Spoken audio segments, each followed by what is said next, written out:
કેમ છો મિત્રો? આપ સૌનું સ્વાગત છે આપ સર્વેની YouTube ચેનલ એમજે કેરિયર એકેડેમીમાં।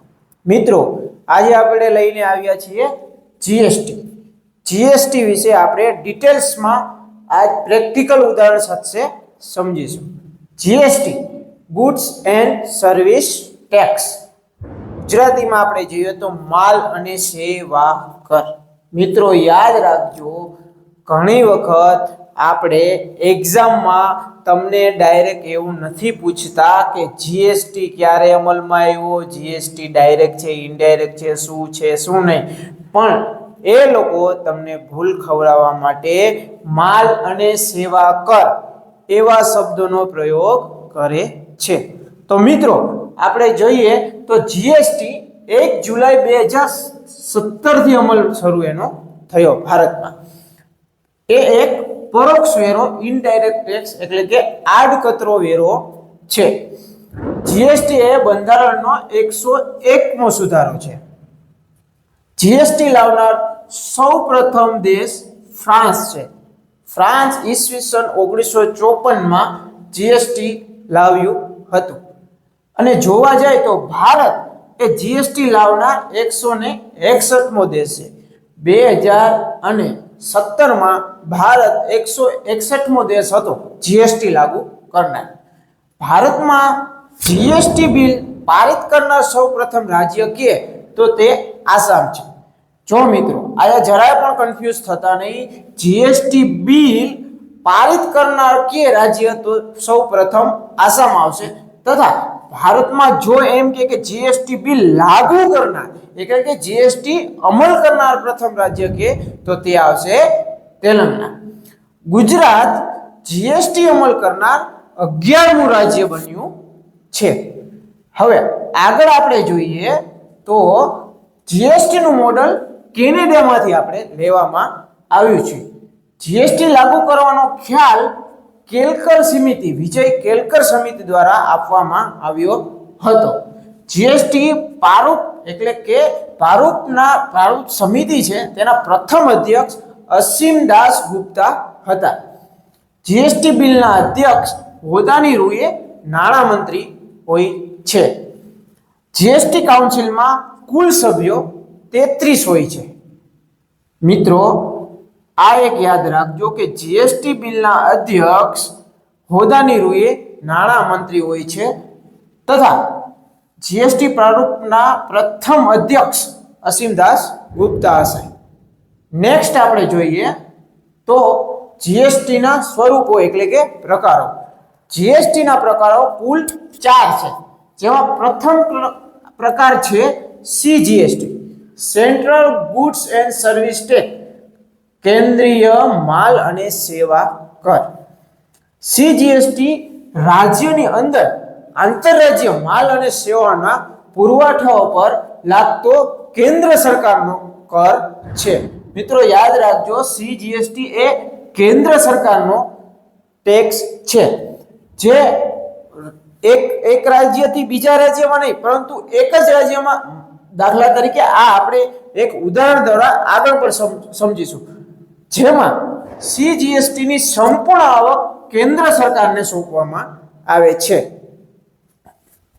નેક્સ્ટ આપણે જોઈએ તો SGST, state good and service tax, રાજ્ય માલ અને સેવા કર। રાજ્ય સરકાર દ્વારા એક જ રાજ્યમાં આંતરરાજ્યમાં થતા વ્યવહારો પર લાદવામાં આવે છે। એસજીએસટી એ દરેક રાજ્યમાં લાગતો વેટ, મનોરંજન કર, લક્ઝરી કર નું બદલાયેલું સ્વરૂપ છે। મિત્રો જ્યાં સુધી જીએસટી નહોતું ત્યાં સુધી દરેક રાજ્યમાં વેટ, મનોરંજન કર એ બધા કરો લાગતા હતા, પરંતુ હવેથી એક સમાન એક જ ટેક્સ જીએસટી લાગુ પડે છે। હવે વેટ, મનોરંજન કર, લક્ઝરી કર એવા કોઈ પણ કરો લાદવામાં આવતા નથી। સંપૂર્ણ આવક સંબંધિત રાજ્યને સોંપવામાં આવે છે। મિત્રો સીજીએસટી અને એસજીએસટી માં મેઇન ડિફરન્સ એ છે કે એસજીએસટી રહ્યો એ સ્ટેટને સોંપવામાં આવે છે, તથા સીજીએસટી રહ્યો એ કેન્દ્ર સરકારને સોંપવામાં આવે છે। ઓમ આપણે જોવા જઈએ તો બંનેમાં વ્યવહાર સેમ જ છે, એક જ રાજ્યમાં એટલે કે આંતરરાજ્યમાં થતા વ્યવહારો પર લાગે છે. સંપૂર્ણ આવક સંબંધિત રાજ્યને સોંપવામાં. સીજીએસટી અને એસજીએસટી રાજ્ય સરકાર તથા કેન્દ્ર સરકાર દ્વારા 50% એટલે કે 1:1 ભાગમાં પડે છે. એટલે કે એક જ રાજ્યમાં એટલે કે આંતરરાજ્યમાં જ્યારે વ્યવહાર થાય ત્યારે જો જીએસટી નો દર 18% હોય તો 9% સીજીએસટી લાગશે અને 9% એસજીએસટી લાગશે. એમ 50-50% ભાગ પડશે.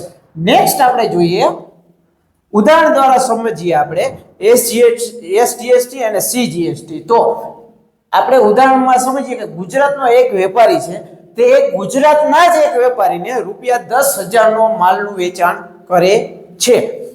તો જીએસટી દર છે 18%, ત્યારે એસજીએસટી 9% એટલે કે ₹900 રાજ્ય સરકારને જશે તથા સીજીએસટી 9% એટલે કે ₹900 કેન્દ્ર સરકારને જશે. આમ જે પણ ટેક્સ નો દર હશે 18% હશે તો 9% રાજ્ય સરકાર 9% કેન્દ્ર સરકારને જશે આંતરરાજ્યમાં જે વ્યવહારો થાય છે તે પર. આશા છે કે તમને સમજાઈ ગયું હશે આ ઉદાહરણ દ્વારા. નેક્સ્ટ આપણે જોઈએ જીએસટી નો પ્રકાર આઈજીએસટી. હવે આપણે સીજીએસટી અને એસજીએસટી માં વાત કરી કે રાજ્ય પોતાના એક જ રાજ્યમાં આંતરરાજ્ય જે વ્યવહારો કરે છે તેના પર લાગતો કર છે. તો હવે આપણે જોઈએ આઈજીએસટી. આઈજીએસટી એટલે કે integrated goods and service tax, સંકલિત માલ અને સેવા કર.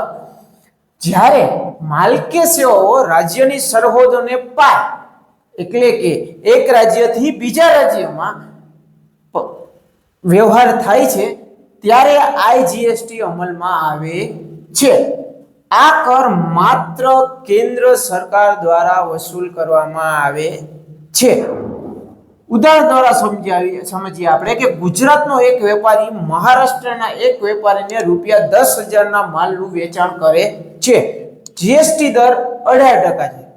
તો 9% જશે એસજીએસટી એટલે કે સ્ટેટ ગુજરાત, ટૂંકમાં ગુજરાતમાંથી લીધો છે એટલે ગુજરાત સરકારને, ટૂંકમાં જે રાજ્યમાંથી માલનું વેચાણ થયું છે જે રાજ્ય સરકારને જશે.